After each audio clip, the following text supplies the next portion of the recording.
Karma je činnosť a každá činnosť má následok. Karma nás drží v zajatí hmotného sveta.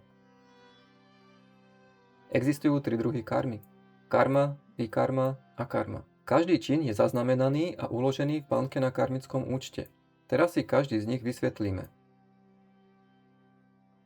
Ak v jednom živote robíte etické, morálne činy v súlade s dharmou a náboženstvom, v tom ďalšom získate lepšie zrodenie, harmóniu a stabilitu.